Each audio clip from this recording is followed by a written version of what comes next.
Buenas noches y bienvenidos a Debería Ser Noticia, un programa en el que vamos a tratar asuntos silenciados por los grandes medios de comunicación, temas que harían sonrojar a la clase política española. Esta semana repasaremos el polémico caso de una trabajadora de Iveco que se quitó la vida después de que difundiesen un vídeo suyo de contenido sexual, las negociaciones de Rodríguez Zapatero con ETA, quién es George Soros, la concejal del Partido Socialista que ha dicho que habría que castrar a los niños al nacer y, por último, la declaración de bienes de los diputados.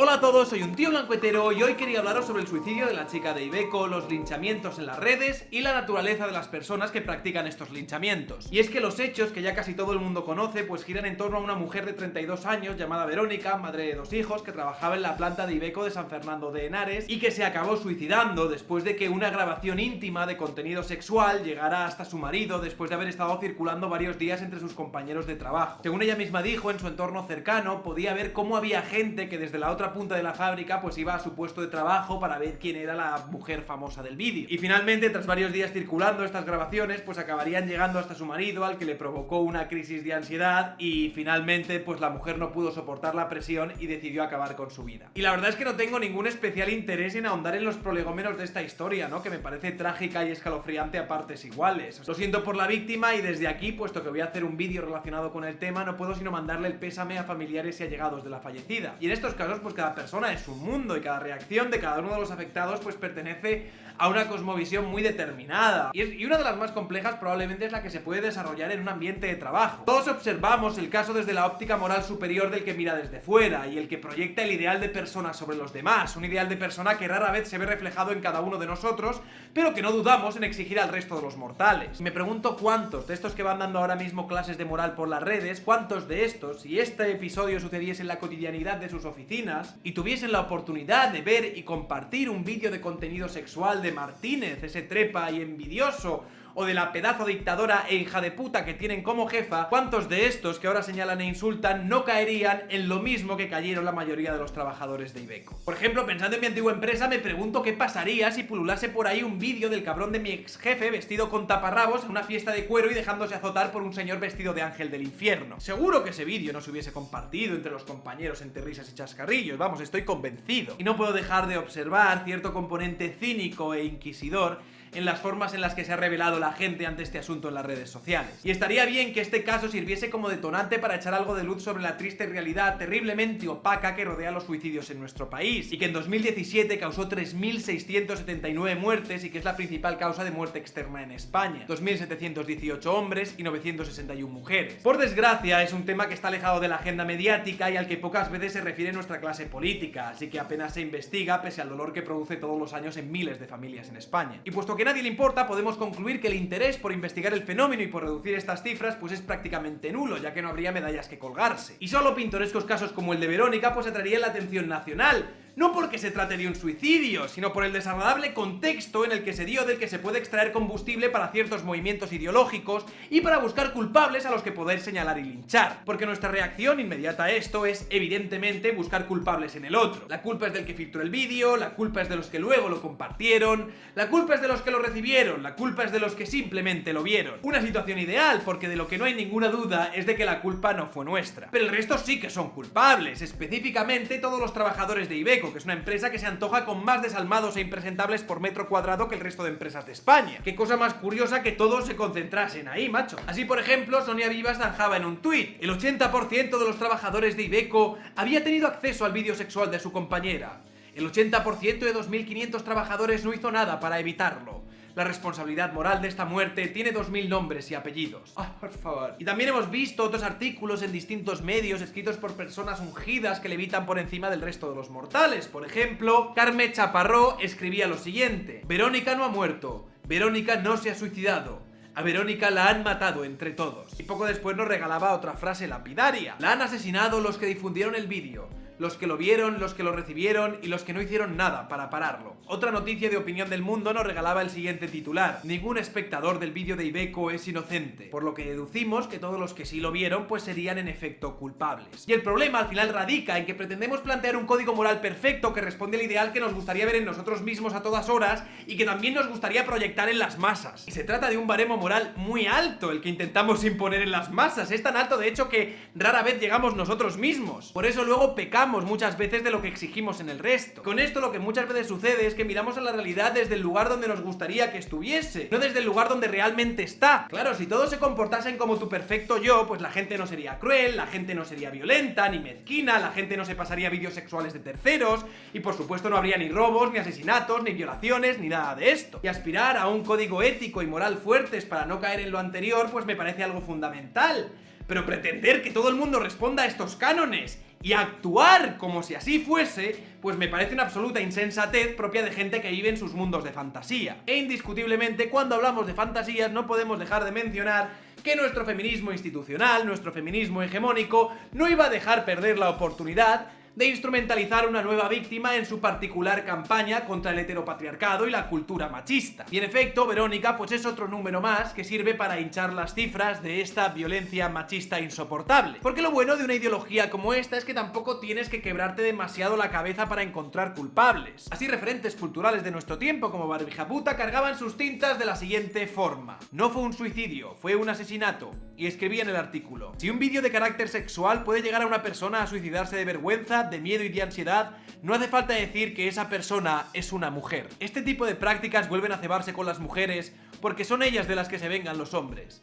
El porno de venganza no se entiende en el sentido contrario, porque lo único que consigues difundiendo el vídeo sexual de un hombre es darle más puntos en su carné de masculinidad. Por lo visto, para Barbija Puta y para el feminismo en general, todo esto tenía un sentido inequívocamente unidireccional, igual que con la violencia en el ámbito de la pareja íntima. Solo las mujeres podían ser víctimas de la vergüenza y la presión social que pueden acompañar a la difusión de imágenes de la intimidad de cada uno. Sin embargo, la gente pues echó mano a los archivos y rápidamente se hizo viral por las redes la noticia de Matthew Burdett, de 14 años, que se habría suicidado tras la publicación de un vídeo en el que aparecía masturbándose. Un chico que tampoco pudo soportar la presión de las burlas y el ciberacoso de sus compañeros de colegio, pues una vez su vídeo se viralizó. Y qué tonto que se suicidase cuando, según Barbija Puta, estos vídeos lo que hacían era darle puntos en su carné de masculinidad. O sea, no debió de llegarle el dossier. Una pena. Y también nuestra Barbie había incidido en que la llamada pornovenganza era algo que solo podía afectar a las mujeres por los mismos motivos. Sin embargo, sabemos que eso es algo meridianamente falso, y los chantajes y la publicación de porno por venganza es algo que puede afectar igualmente a hombres y a mujeres. Conocido es el caso del médico Luis Enis Segarra, al que una ex amante del doctor, tras robarle el móvil, pues empezó a publicar y compartir entre los allegados del médico multitud de vídeos de contenido sexual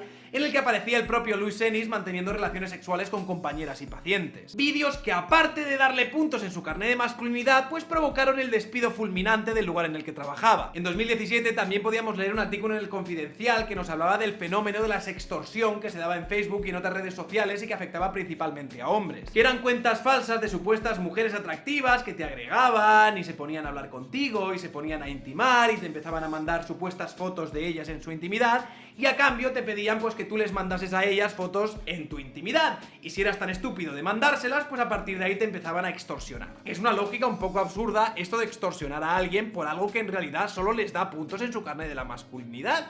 Pero vamos, otras personas que no recibieron el memorándum. Claro que sí, Barbija Puta, claro que sí. Y siendo más específicos en referencia al porno de venganza, pues podemos encontrar un estudio que se dio en Australia con una muestra de 4.274 personas de entre 16 y 45 años, y que básicamente señalaba que la realidad del porno por venganza pues es un poco más compleja de lo que la gente tiende a creer. En estos casos, pues los más comunes eran las imágenes sexuales o los desnudos que se tomaban sin el consentimiento del afectado, que eran prácticamente el 20% de los casos. También era algo pues muy común que las imágenes sexuales o desnudos se enviasen a otros o se distribuyesen sin el consentimiento de la persona afectada, que esto sucedía en el 11% de los casos. Y finalmente, un 9% de los encuestados pues habría experimentado amenazas o coacciones de que una de sus imágenes íntimas o desnudos pues fuese distribuida sin su consentimiento. Otra cosa que la encuesta halló sería que las víctimas tenían casi el doble de probabilidades que las no víctimas de reportar un alto nivel de angustia psicológica y estrés. Y estos impactos fueron más altos para aquellos que habían experimentado amenazas de distribuir sus imágenes, algo que por cierto le había pasado a Verónica. El 80% de estas personas reportaron altos niveles de angustia psicológica consistente con un diagnóstico de depresión moderada a severa y o trastorno de ansiedad. Y en lo relacionado al género, pues el estudio arrojaba algunos datos de interés. Y en general se halló que tanto hombres como mujeres pues tenían la misma probabilidad de reportar ser víctimas de este tipo de abuso. Hablando de perpetradores, las víctimas víctimas informaron que en un 54% de las veces este sería un hombre, mientras que las mujeres pues fueron el 33% de las perpetradoras. El 13% restante eran desconocidos o grupos mixtos de hombres y mujeres. En relación a las imágenes distribuidas sin su consentimiento, el 40% de las mujeres y el 36% de los hombres pues dijeron sentir miedo por su seguridad, y en aquellos casos en los que hubo amenazas, pues el 50% de las mujeres y el 42% de los hombres informaron de que temían también por su seguridad. Y en efecto, pues el estudio indicaría que las mujeres pues son más vulnerables a este tipo de ataques.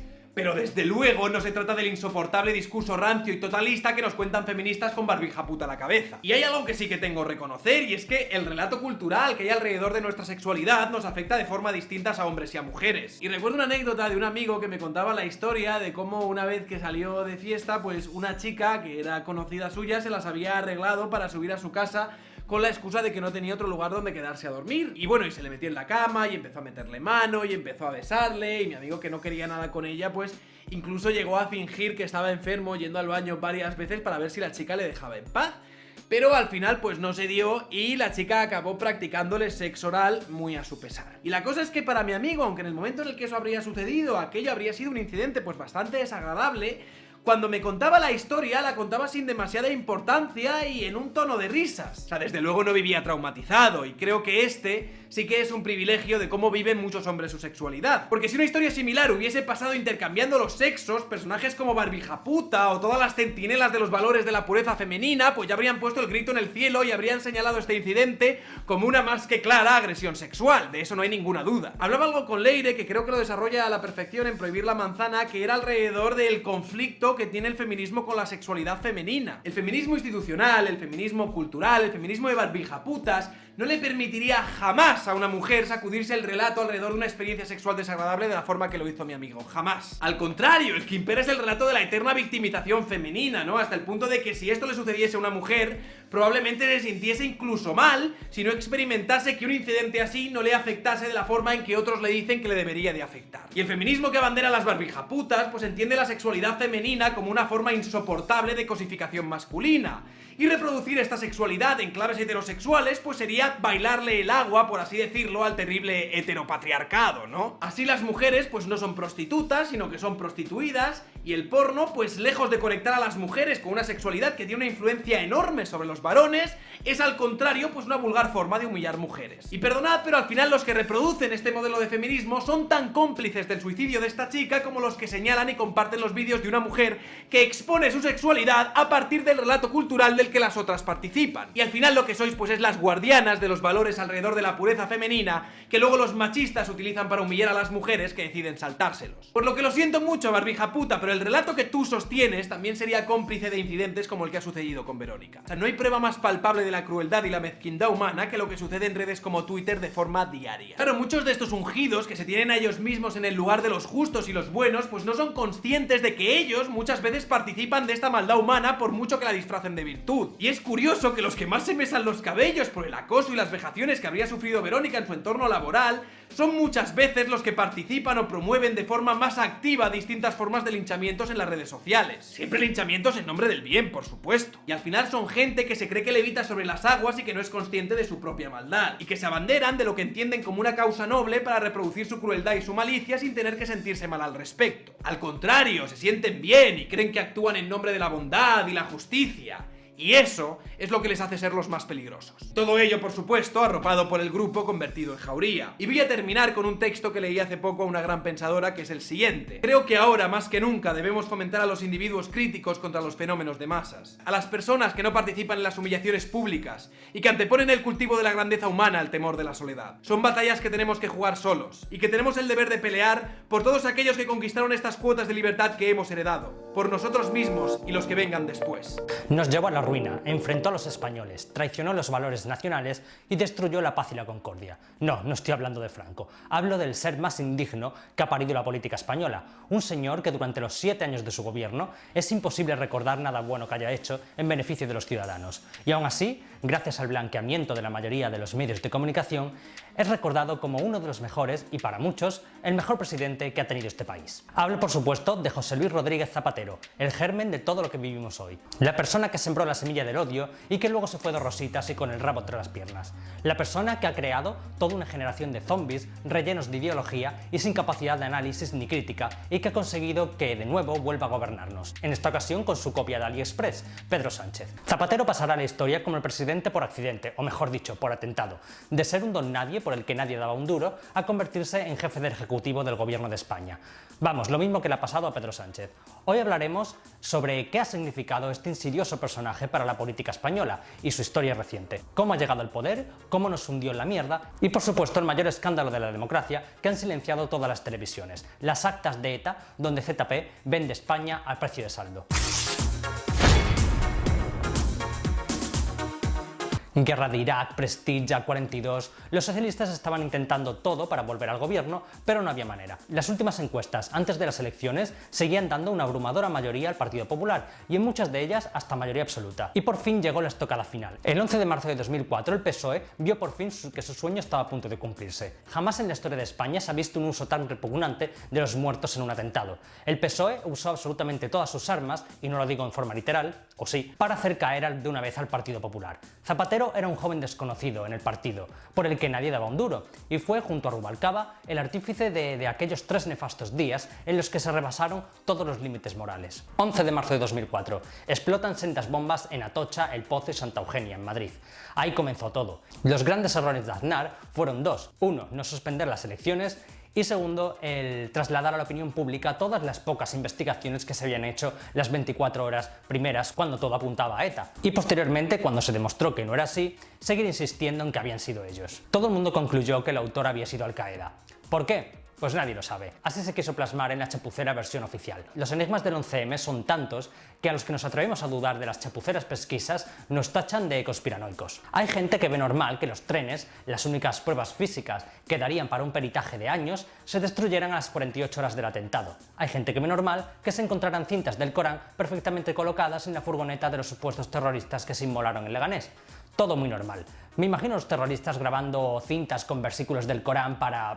no sé, para algo. ¿Algún sentido tendría? Ah, ya sé, ninguno. Hay gente que ve normal que aquella mochila famosa que no explotó se saltara numerosas cadenas de custodia, tal y como indica el propio informe de la policía. Nadie sabe quién la encontró ni en qué vagón. ¿Por qué? Ah, sí, porque se mandaron destruir los trenes en un desguace. Quizás es que esa mochila fue fabricada. Al final todo acabó en una sentencia condenatoria a unas cuantas personas de nacionalidad árabe a la que se les acusó de autores intelectuales o intermediarios. Nadie sabe quién puso las bombas en los trenes. Los yihadistas normalmente se inmolan en este tipo de atentados, pero en esta ocasión decidieron dejar las mochilas y salir corriendo. Todo este pifostio para provocar un vuelco electoral, que somos muy importantes los españoles para los yihadistas, y le tenían mucha manía a Aznar, que seguramente no sabrían ni quién es. Bien, dejando a un lado toda esta chapucera operación, centrémonos en los infames días en que Zapatero y Rubalcaba se dedicaron a saltarse la jornada de reflexión, a acosar al adversario político y a manipular a la opinión pública con El País y la cadena SER a la cabeza. Por supuesto, con Ferreras en aquella época dirigiendo todo el cotarro. El famoso Pásalo, que corrió como la pólvora por todos los móviles de España para concentrar a la gente en Génova 13, fue verbalizado por Rubalcaba e hizo con él la campaña electoral de su vida. Un vuelco electoral sin precedentes que sembró la semilla del odio que posteriormente Zapatero se encargaría de hacer germinar. Finalmente el PSOE ganó las elecciones contra todo pronóstico, tras la campaña electoral más infame de la historia, utilizando electoralmente a 193 personas asesinadas. Y lo más peligroso, metiendo en el imaginario colectivo que la culpa de los atentados había sido de Aznar y no de los que pusieron las bombas. La población compró el hecho de que nos merecíamos las muertes porque España participó en la guerra de Irak, exculpando a los terroristas que, como decía Miguel Urbán, a veces no tienen otro remedio que inmolarse, los pobres. Aunque en esta ocasión ni siquiera se inmolaron. Bueno, según Iñaki Gabilondo sí. Pues parece que a mucha gente se le ha olvidado que este supuestamente reputado periodista se inventó, junto a Ferreras, uno de los mayores bulos que corrieron en aquellos días, que en los trenes había encontrado un cadáver de un terrorista suicida que iba completamente depilado y llevaba 3 capas de calzoncillos, como si fuera algún ritual yihadista para demostrar la autoría de Al Qaeda. Fuentes de la lucha antiterrorista insisten en que al menos una persona se ha inmolado en uno de los vagones del tren que llegaba a Atocha. Llevaba 3 capas de ropa interior y estaba muy afeitado, algo habitual en los comandos suicidas árabes que por creencias religiosas suelen realizar esta práctica antes de inmolarse. Nadie le pidió cuentas por esta infamia y, como siempre, a los periodistas de izquierdas jamás les pasa factura sus mentiras y manipulaciones.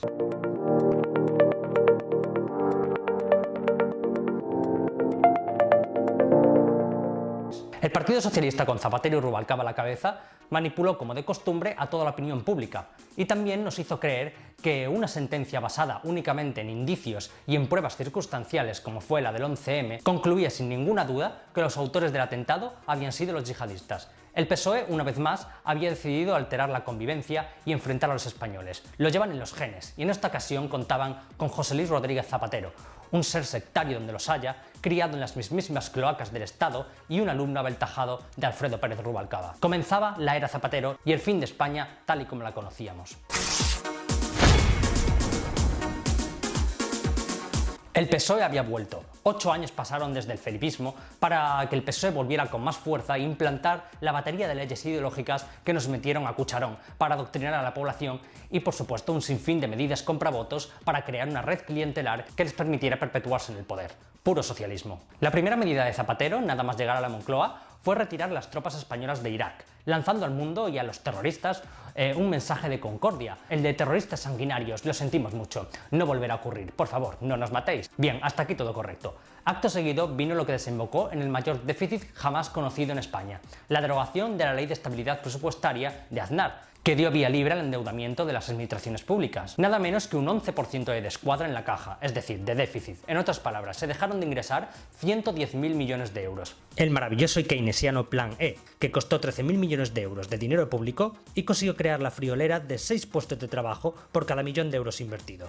A eso tenemos que sumarle las paguitas, como los 400 euros de devolución de IRPF que se dedicó a dar a todo el mundo sin distinción, el cheque bebé, los 2.000 euros a cada familia que tuviera un hijo, y no podemos olvidar las sectarias leyes ideológicas y sociales. No voy a llamar ley ideológica a la ley de matrimonio igualitario, ya que es de lo poco que ZP hizo en condiciones, aunque fuera únicamente para ganarse al electorado LGTBI, pero sí voy a criticar todo el lobby que se formó alrededor de esta medida. Cientos y cientos de chiringuitos pagados con dinero público para promover una supuesta igualdad y que no tenían otro fin que la promoción del Ejecutivo y del PSOE, y que no dudan en discriminar a todo aquel que no piensa como ellos, como en el orgullo de este año, donde estarán vetados PP y Ciudadanos. También destaca la ley de dependencia, una ley maravillosa que se le ocurre a ZP y que aprobó sin dotarla de presupuesto, y que luego se tuvo que comer con patatas el PP, al que acusaron de no meter dinero en ella. La locura de las energías renovables, que ya ha costado unos 85.000 millones de euros a los españoles y que es una de las responsables del incremento de la factura de la luz. Pues ZP decidió implantar este sistema cuando el país no tenía estructura para ello, lo que quiere decir que había que pagar unas primas a los productores de estas energías y sus consiguientes impuestos, aunque no produjeran nada. Sin hablar de las hipotecas en las que nos metió con las eléctricas para que bajara el precio de la luz, lo que desembocó en un déficit de tarifa que provocó el aumento masivo de la factura de la luz, que una vez más se tuvo que comer el PP. La ley de igualdad para obligar a la paridad en las listas electorales, por ejemplo, tratando a las mujeres como seres inferiores que no podían ser escogidas por su valía, sino por su sexo. El canon digital, un impuesto sobre productos electrónicos que trató a los consumidores como piratas informáticos, ya que se daba por hecho que el producto adquirido iba a ser usado para copiar información ilegalmente, como Pedro Sánchez con su tesis. Y llegamos a las 3 medidas estrellas que han desembocado en toda la vorágine izquierdista que conocemos hoy en día. Pues como todos sabemos, ZP fue solo el padre de Podemos, el impulsor de una ideología revanchista y divisora que cada vez tiene más fuerza. La primera es la ley educativa, que incluía la sectaria asignatura de educación para la ciudadanía. Pues hay que aclarar una cosa, aunque Rivera trate de ir continuamente de equidistante acusando a PP y PSOE de aprobar leyes educativas a su gusto cada vez que gobiernan, la verdad es que desde 1982 hasta 2011 solo ha habido leyes educativas socialistas, incluido cuando gobernaba Aznar. Pues bien, el adoctrinamiento en las aulas con esta asignatura se basó básicamente en demonizar todo lo que tuviera que ver con el liberalismo y a que los niños aprendieran a asociar todos los valores positivos de una sociedad a la izquierda. Sin hablar de que fue el germen introductorio de la ideología de género y del feminismo radical que vivimos hoy en día. No es una casualidad que Podemos arrase entre el voto de jóvenes de 18 a 25 años, es justo la generación que cursó esta asignatura. Ya teníamos el adoctrinamiento en las aulas, bajado el listón de la excelencia y habíamos enseñado a los niños a ser unos mediocres y a odiar al que vale más que él. Solo teníamos que esperar a que tuvieran edad para votar. La segunda, por supuesto, la ley de memoria histórica, resucitar a los muertos de la guerra civil después del periodo de reconciliación de la transición para enfrentar a los españoles de nuevo entre rojos y azules, que ya se sabe que en río revuelto ganancia de pescadores. Una ley que hubiera tenido todo el sentido del mundo en el año 1982, cuando el PSOE llegó por primera vez al poder. Pero durante los 14 años de felipismo nadie protestó, nadie salió a la calle exigiendo justicia por las víctimas del franquismo. Fue a raíz de que ZP agitara a las masas resucitando el fascismo cuando de repente todo el mundo sintió la imperiosa necesidad de abrir las cunetas. Ya habíamos adoctrinado a los niños, ahora tocaba a los adultos. Y por supuesto la tercera, la infame ley contra la violencia de género, que ya expliqué detalladamente en un vídeo que os dejaré en la descripción, y que es a todas luces una ley anticonstitucional al establecer dos tipos de justicia y dos tipos de penas distintas en función del género del agresor. Y que claro, esta ley fue la precursora de los cientos y cientos de chiringuitos que hoy en día subsisten en torno a ella. La crisis comenzó a asomar la patita en torno a 2007-2008, año electoral, y ZP necesitaba ganar las elecciones. Solbes se lo advirtió, el Banco Central Europeo se lo advirtió, todo el mundo se lo advirtió y ZP no hizo absolutamente nada por minimizar el impacto. El paro subió solo en un año 1 millón de personas. Nadie se enteró porque controlaban los medios de comunicación y el país seguía como si nada mientras estaba hundiendo. ZP seguía regalando 2.000 euros a cada bebé, 400 euros a cada español y alimentando a la sociedad con subsidios y subvenciones interminables, derrochando como siempre hacen los socialistas. El resultado fue que en 2010 estábamos ya en la mierda más absoluta y ZP realizó el mayor recorte social de la historia, recortó un 8% a la sanidad y la educación, congeló las pensiones, le bajó el sueldo a los funcionarios y eliminó todas las paguitas de un plumazo. Porque una de las excusas que los socialistas usan para exculpar a ZP de la crisis es que fue una crisis mundial.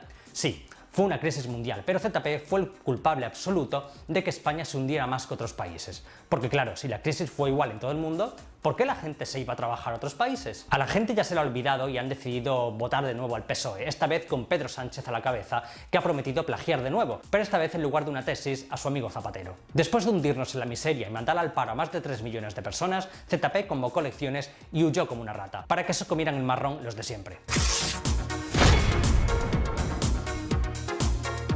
Y llegamos al mayor de los escándalos jamás producido en democracia. El silencio mediático alrededor de esto ha sido lo más vergonzoso visto, o mejor dicho, no visto, en los medios de comunicación. Bueno, aparte del videoclip de Leticia Sabater. George Soros es un multimillonario de origen húngaro, judío.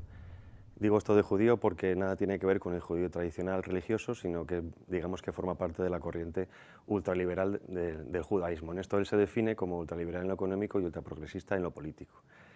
Él, después de la Segunda Guerra Mundial, en la que colaboró en Hungría con los nazis, según él, para salvar la vida, poco después fue a estudiar a Londres y de ahí se movió a Estados Unidos. En esta época fue donde conoce las ideas de Karl Popper, el filósofo que cree en una sociedad abierta, que escribió un libro que era La sociedad abierta y sus enemigos. Él entendía, y hizo propias esas ideas, que la sociedad del futuro, la sociedad mundial, no tenía que haber fronteras, tenía que ser un libre tránsito entre personas, materiales, dinero, etcétera, etcétera, etcétera, que es, digamos, lo que estamos viviendo hoy en día. Al poco tiempo, en el año 92, siendo él muy joven, 42 años, gana sus primeros 1.000 millones de dólares especulando contra la libra esterlina, la británica, consigue hundir el banco británico a pesar de que inyectaron dinero en masa para poder solventar ese problema. Él, desde entonces, se vanagloria de eso, es un especulador nato. Poco después fundó también Quantum Economics, que es, digamos, su base operativa desde donde opera todo el tema de la economía mundial. De hecho, está radicada en las Antillas, una offshore. Es decir, ya vemos que también él se salta los cauces legales económicos que tantos ciudadanos tenemos que aprobar. Desde entonces, al conseguir muchísimo dinero, estamos hablando de miles de millones, su fortuna se estipula en 32.000 millones de euros hasta hace poco, que donó 18.000 millones de euros a la Open Society Foundation, que es la institución, una organización ONG supuestamente, que instauró él con el fin de proyectar esas ideas a nivel mundial. Él tenía la capacidad, por ser multimillonario, y creíamos que quería llegar a implantar unas ideas que él ha hecho propias. Él mismo se ve como un mesías. Desde que es bien jovencito, tenía unas ideas que quería llevar a cabo. Él cree, por así se definió en el Washington Post en una entrevista, que es un adelantado a su tiempo. Se quejaba en esta entrevista de que nadie le entendía, que no tenía amigos, que era una persona bastante solitaria y pues que se dedicaba al trabajo en cuerpo y alma. Todo esto se pasó, toda esta entrevista salió a la luz poco después de que hubiera una campaña de, digamos, acoso y derribo de George Soros, vino de Hungría, etcétera, etcétera, con todo el tema de los refugiados. Open Society Foundation, digamos que sirve, para que nos entendamos, al sistema angloamericano ultracapitalista y se apoyan las instituciones de organismos, de países, como por ejemplo de Estados Unidos, para alcanzar estos objetivos, entre esos el USAID, que es como digamos el Departamento de Ayuda Exterior de Estados Unidos.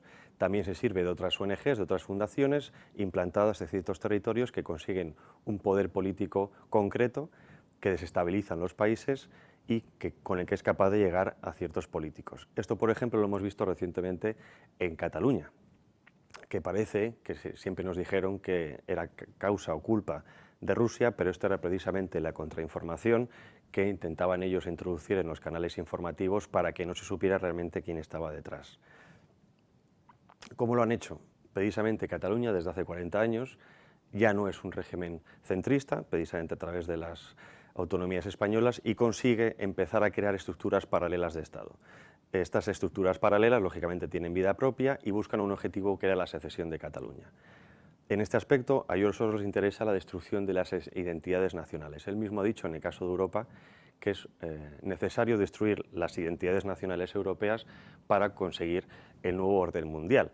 Vemos que este nuevo orden mundial está, digamos, ligado con eso que algunos comentan, por ejemplo, los Rockefeller, los Rothschild, del control económico total y absoluto. Es decir, que los gobiernos ya no sean soberanos, sino que vean sometidos a poderes económicos que sean manejados por unos pocos, y entre ellos él.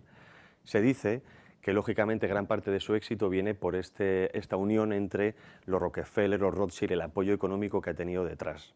Esto sé que suena muy conspiranoico, no te lo voy a negar, pero es que desde hace unos años, desgraciadamente, se ve que esto es un proyecto real que se está implantando y que no solo viene por parte de ciertos personajes como es George Soros o cualquier otro, sino que además viene avalado por instituciones supranacionales como, por ejemplo, son la ONU o la Unión Europea. De hecho, muchas de estas instituciones persiguen las políticas o las mismas políticas de George Soros. Vemos que hay un nexo de unión entre ciertos personajes a la hora, digamos, de dominar el mundo.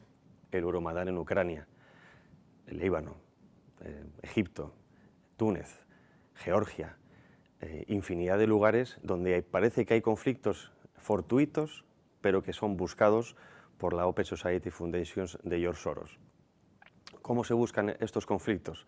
Ellos siguen un manual, si no me equivoco el nombre es George Sharp, el apellido seguro que es Sharp, que hace unos años publicó un libro en el que había 197 pautas de cómo conseguir desestabilizar gobiernos de forma no violenta.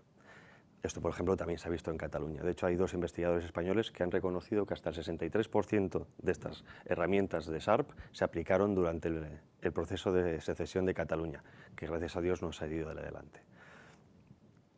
Esto lo lleva, digamos que Open Society Foundations conecta con instituciones o crea organizaciones pantalla en todos los países en los que tiene interés y empieza a establecer relaciones. En este caso en el caso de Cataluña, por ejemplo, había una relación directa entre los intereses de la élite política de la región catalana con los intereses finales de la Open Society Foundations. Trabajaron mano a mano. De hecho, se ha demostrado que ha habido muchísimas cesiones de dinero, estamos hablando de millones de euros, por ejemplo, instituciones como Diplocat, Deporex Technologies, empresas que en un principio parecían que no tenían una relación directa con lo que estaba pasando, pero sí, en este caso Diplocat era el organismo que ha utilizado los políticos catalanes para expandir la idea de una Cataluña oprimida en una España antidemocrática que viola los derechos humanos por todo el mundo.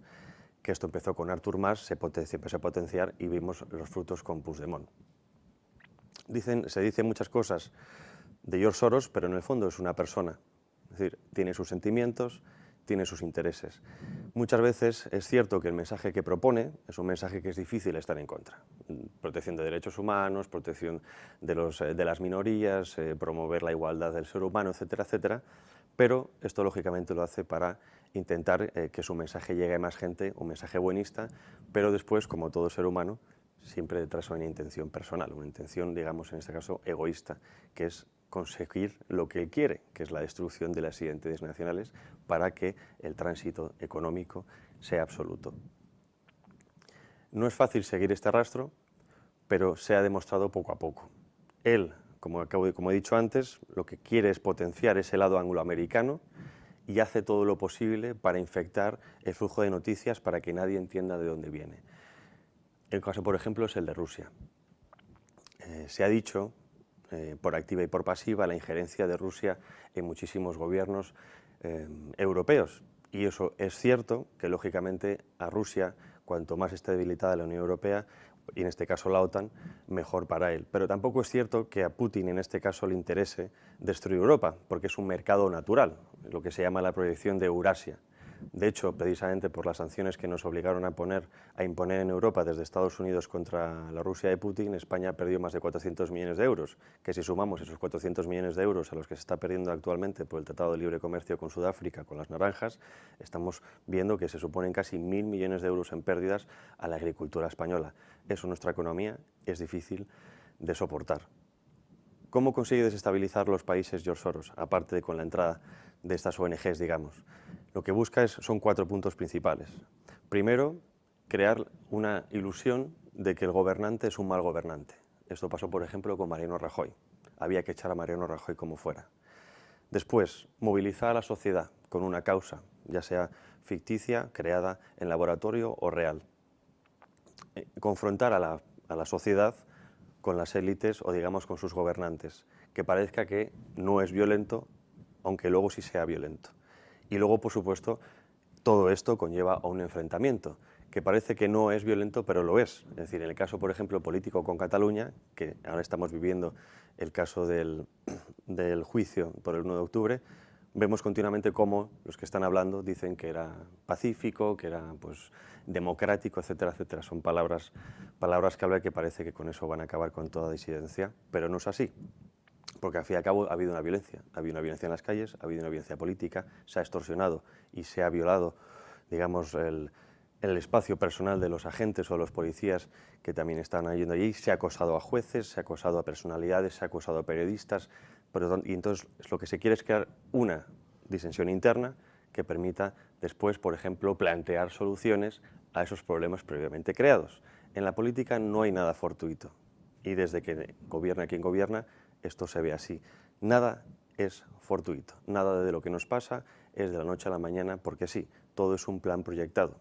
En el caso de Cataluña con España, lo que se busca es conseguir que una España sea federal, de hecho ya se está trabajando en ello, tanto el Partido Socialista de Pedro Sánchez, que es lo que proponía, como Ciudadanos, hace 2 años, de hecho Inés Arrimadas, antigua jefa de la oposición en Cataluña y ahora mismo diputada por Ciudadanos, decía que para Ciudadanos le interesa una España federal, que quiere la federación de España. Este proyecto de federación de España no es fortuito porque digamos que es un test para ver cómo después se puede federar Europa.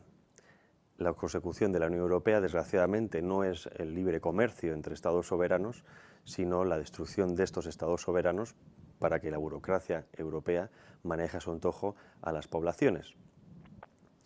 Y es, al fin y al cabo, el objetivo que ahora mismo tiene la Unión Europea.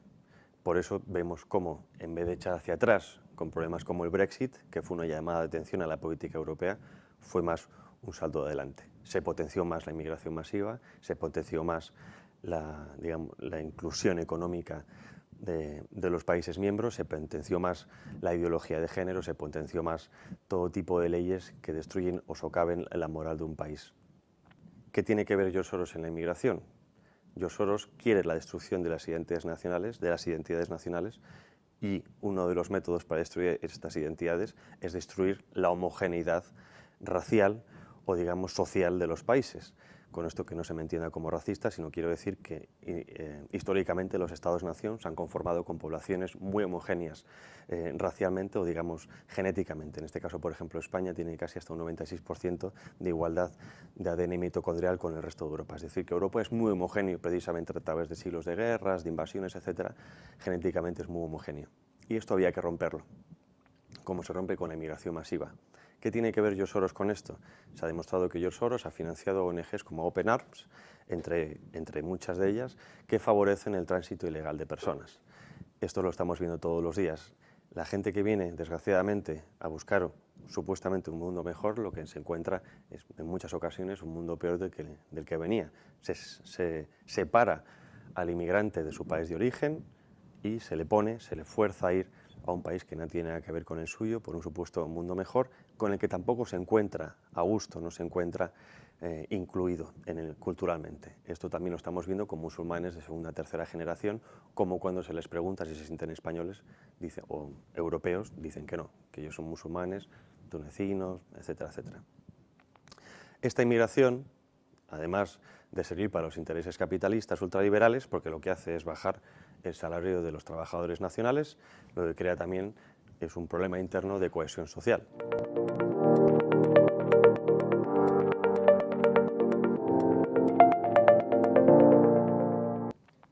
esta cohesión social vemos enfrentamientos entre clases sociales ricas, pobres, izquierdas y derechas, inmigrantes y nativos, es decir, cómo confrontar la sociedad, cómo atomizar la sociedad para que no pueda avanzar. Ese es el objetivo de personajes como George Soros y lo están consiguiendo. Y hoy vamos a hablar de una concejal del PSOE de Canarias que es profesora y se dedica a adoctrinar a los alumnos de una manera bestial. Se ha detectado una profesora que supuestamente está adoctrinando a los alumnos y ha sido denunciada. A Francisco Serrano, por lo visto, presidente del grupo parlamentario de Vox en Andalucía, le han llegado unas grabaciones que los alumnos le han hecho a la profesora. Por lo que comenta, se da a entender que los padres de esos alumnos estaban ya hartos de los mensajes adoctrinadores, pero que veremos a continuación porque son una absoluta locura insana. Y estaban ya hartos y han puesto grabadoras en las mochilas de los niños y ni siquiera los niños saben quién ha sido, quién ha grabado, porque se han grabado partes de la clase de esta mujer. Y explica que en vez de tomar medidas contra esta mujer, esta profesora, que ya veréis, pues simplemente se está intentando averiguar quién ha sido, quién la ha grabado, quién ha tenido la osadía de revelar al mundo que supuestamente está adoctrinando. Supuestamente porque la mujer, por supuesto, lo ha negado y al final del vídeo veremos las excusas que ha puesto o los motivos que ha puesto. Pero, en serio, vamos a ver con qué tipo de mensajes llega a hacer una persona así. O sea, ¿a qué límites llega? Empecemos y recordemos que si ya los padres están metiendo grabadoras en las mochilas de los hijos, pues a saber lo que se ha dicho con anterioridad. Pero bueno, vamos a ver qué hay aquí, vamos a ver qué dice esta mujer. Primero de todo es un instituto, así que imagino que los alumnos tendrán de 11 a 18 años, en Fuerteventura. Clase de lengua, ¿vale? Clase de lengua. Vamos a ver en lengua, simplemente para aprender el idioma, a ver qué hacen, a ver de qué cuenta la profesora. Pongo la transcripción que ha hecho Fernando Serrano, que es tal cual lo que se oye en el audio, porque no sé hasta qué punto es legal poner una conversación privada de una persona a la que no le han avisado de que le grabarían. Entonces, no os la juguéis demasiado poniendo el audio, porque puede causar problemas legales. Así que vamos con la transcripción que voy a leer. Empieza la profesora hablando de Hugo Chávez, de lo bueno que era Hugo Chávez, de que nacionalizó todas las compañías petrolíferas y que con el dinero de la venta de petróleo mejoró la situación de la sociedad venezolana y lo hizo durante 12 años. O sea, durante 12 años, según esta profesora, fue mejorando la calidad de vida de los venezolanos y vamos, Venezuela era una maravilla. O sea, Venezuela se vivía genial gracias a Hugo Chávez, según esta profesora. Esto es lo que va diciendo, ¿vale? Venezuela en esos 12 años pasó del 3% de gente que sabía leer y escribir al 36%. Bueno, va comentando hechos así. Le dice la alumna, dice, pero bueno, al menos hizo que Venezuela estuviera más o menos bien. Y dice, sí, lo hizo. Pero a un nivel tremendo, O sea, está tremendamente bien Venezuela, ¿vale? Y comenta que estuvo 12 años y que si hubiese seguido, pues igual hubiese mejorado incluso más todo, que hubiese acabado con el analfabetismo y demás. Y le dicen los alumnos que qué putada. O sea, los alumnos pues ya deben estar adoctrinados perdidos. Y dice, elecciones a las que presentaba, elecciones que ganaba con mayoría absoluta. Y que en Caracas no ganaba, pero que venían de los pueblos de alrededor a votar allí. A votar allí en Caracas, no entiendo muy bien, o sea, esto pues deberían votar en su propio pueblo, ¿no? Pero bueno, esto como dando a entender que era muy querido, pero es que los ricos de Caracas le hacían boicot no votándole. Y luego sigue diciendo, entonces el asfixia de la población de Venezuela no es tanto culpa de Maduro como de los Estados Unidos. Así porque sí. Lo mismo que el aislamiento de Cuba. No es tanto problema de Cuba como lo es de Estados Unidos. No deja entrar nada en Cuba, lo cual es falso. Porque tú te atrevieses partiendo de una política más imperialista, si tú no pasas por el aro, yo te bloqueo. O sea, no tiene nada que ver el bloqueo de Cuba, que no existe, que el bloqueo fue por la crisis de los misiles y luego hubo un embargo. Un embargo que no servía para absolutamente nada porque la Unión Soviética compraba a sobrecostes, a 3 veces más el precio de mercado de cualquier cosa que produjese la isla y se lo llevaban a la Unión Soviética para tener ahí un país cerca de Estados Unidos por tácticas militares y por tema de geoestrategia. Así que a Cuba nunca le interesó vender a Cuba. Y cuando ya cayó el embargo económico de Cuba, ya se podía comerciar casi perfectamente con ciertas restricciones. Así que el embargo de Cuba nunca ha supuesto un problema. Es más bien supone una ventaja para el régimen y así pueden excusarse en ello. Pero bueno, que esta profesora explica lo que explica. Dice, pero cuidado, eso no lo hace solo con Venezuela, lo hace con todos los países de Europa también. Con todos los países de Europa. O sea, que te cuenta que aquí te obliga a vender las naranjas a cierto precio porque si no viene y te obliga a tirarlas. Y de verdad, todo esto está aquí. Voy a decir el resumen, pero de verdad suelta todas estas cosas. Y dice, así es Estados Unidos y estas son las transacciones comerciales en este mundo neoliberal. O sea, que si ya dice alguien neoliberal es que no tiene ni idea de nada. Es que esta mujer es peor que la de la inflación, que ya comenté, la profe progre. Entonces, un alumno le dice, muy importante porque pasamos de criticar a Estados Unidos y que hoy pobre Venezuela y pobre Cuba, a que un alumno le diga, entonces, ¿qué sistema cree que se necesita? Es importante, ¿vale? El pie se lo da el alumno. ¿Qué sistema cree que se necesita? Dice la profesora, hay que inventarlo. Yo sí tengo uno. ¿Cuál? La matria. ¿Y en qué áreas se basa? En el poder de las mujeres, ¿vale? Vamos a ver cómo soluciona el mundo esta mujer. Vamos a ver, aquí ya entramos en lo duro de verdad. Pero, profe, la patria no es el país de origen. No, hombre, este es otro concepto feminista. Matria sustituido, padre que viene de patriarcado, por matria de matriarcado. O sea, para ella se piensa que la patria es, pues, el patriarcado, ¿no? Bueno, ya les engaña a los alumnos con estas cosas, ¿no? Ya le vende la moto de esta manera. Alumna, pero sería igual que el patriarcado. Matriarcado y patriarcado son antónimos. Sí. Sí, sobre todo en los valores. Por lo menos va de cara, ¿eh? Por lo menos no te metes subterfugios para colártela. Esta va a saco. Yo creo que los valores de la mujer no son las guerras, ni la destrucción, ni el antiecologismo, ni el anticuidados. Anticologismo y anticuidados, ojo.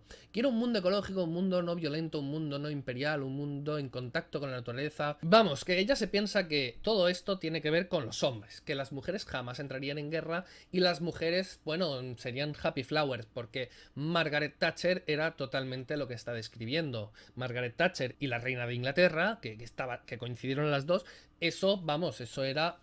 Básicamente lo que está diciendo aquí, los cuidados, se preocupaban mucho de los cuidados de las dos mujeres y tal.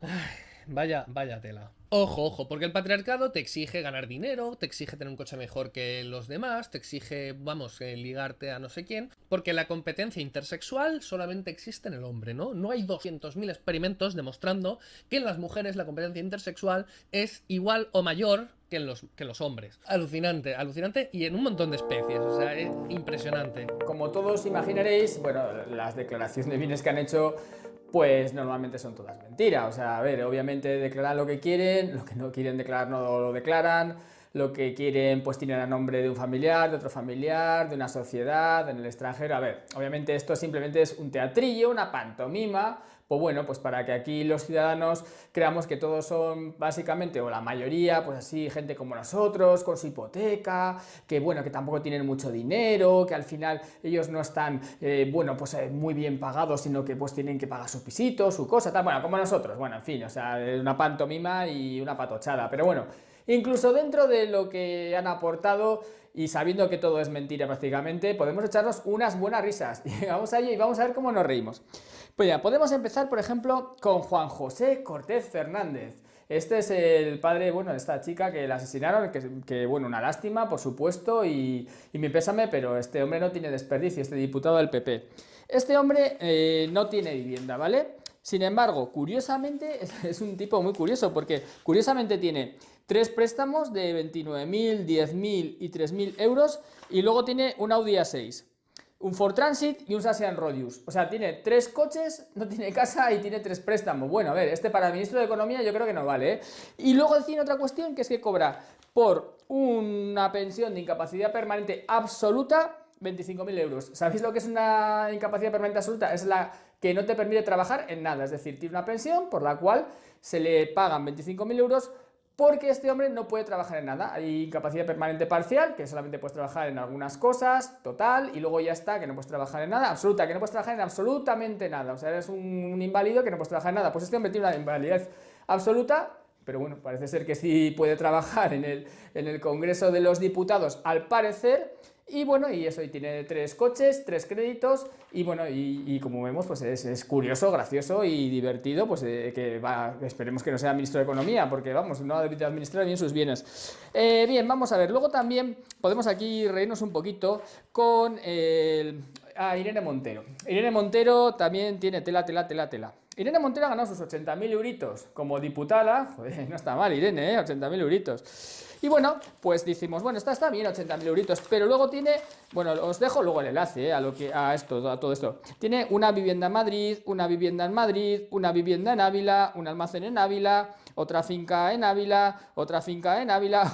Está parece un fondo de estos inmobiliarios, la Irene Montero. Joder, cómo se las gasta a la gente aquí de izquierdas, ¿eh? Vamos, o sea, gana una pasta, tiene el chalezón con Pablo Iglesias, que han pagado casi 100.000 euros este año de la hipoteca, tiene 5 viviendas. Joder, yo mañana me hago de izquierdas, o sea, es que hoy todavía no me ha dado tiempo, pero me voy a hacer de izquierdas. Luego está, vamos ahora al otro lado, a la derecha, y tenemos aquí a Iván Espinosa de los Monteros. Pues este no presenta nada, está en blanco, lo podéis ver, este no presenta, este pasa. Bueno, pues me parece muy bien, Iván Espinosa, como no es obligatorio, pues no sabemos lo que tiene ni lo que no me llama la atención porque no lo ha presentado. Pues ya está, con 2 cojones. A ver, y luego está aquí Pedro Sánchez Pérez Castejón. Aquí tenemos a nuestro increíble presidente del gobierno. Aparte, bueno, de que cobra su sueldo como presidente del Partido Socialista, un pastón, como presidente del gobierno, un pastón, me llama la atención que curiosamente, bueno, ha cobrado también 16.000 euros de derechos de autor por su libro, el de Manual de Resistencia. Resistente es el tío, es verdad, porque no hay quien lo quite de ahí, que se agarra, vamos, como si fuera un clavo ardiendo.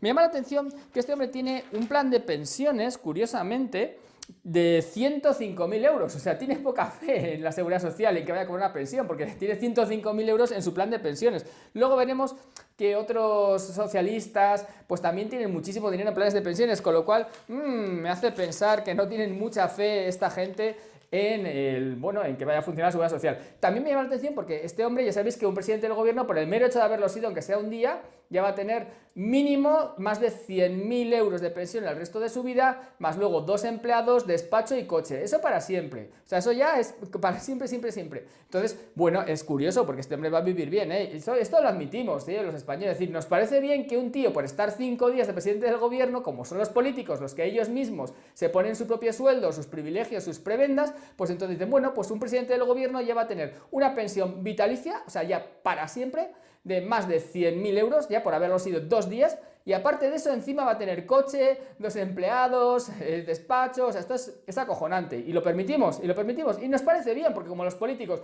son nuestros jefes y nosotros somos sus vasallos, pues bueno, nos parecen bien estas cosas, y no nos levantamos, no hacemos nada, pues venga, en lugar de ser nuestros sirvientes, porque tenían que ser, bueno, nuestros empleados públicos, me da igual, pues ellos son nuestros jefes, se ponen sus leyes, sus sueldos, ganan un pastón, y se quejan, hay estas pensiones vitalicias para toda su vida, y no pasa nada. Bueno, nos parece fenomenal. Y aparte tiene sus 105.000 euros en su plan de pensiones. Venga, vamos a seguir con más, que todos estos son muy divertidos.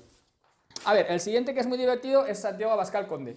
Este también es divertido porque, bueno, a ver, realmente cobra su sueldo de presidente de Vox, que son casi 60.000 euros al año. Curiosamente ha estado cobrándolo desde hace casi 5 años, que sí es presidente, aunque no tiene ningún escaño, no ha tenido nada, pero bueno, lo han estado pagando. Yo no sé de dónde le pagan, a mí no me paga nadie. Yo monto la asociación del Movimiento de Regeneración Política de España, yo me pongo sueldo cero y yo, pues bueno, no me paga nadie, no me hace falta cobrar nada, pero este hombre le han estado pagando un dineral sin hacer nada durante varios años, porque lleva casi 5 años, y no tenía ni un escaño, o sea, esto no lo olvidemos. Bueno, pues tiene su sueldo, que es genial, que la gente le paga sin hacer nada. Bueno, pues sí, ya estaba haciendo, pero bueno, sin que realmente haya tenido un cargo público. Yo me alegro un montón de la suerte que tiene. El pobre no tiene vivienda, y tiene una cuenta de ahorro con 13.000 euros, una moto y un coche.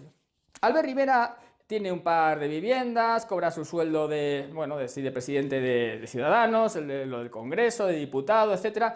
Y luego es curioso que tiene la vivienda con aparcamiento, pero no tiene coche.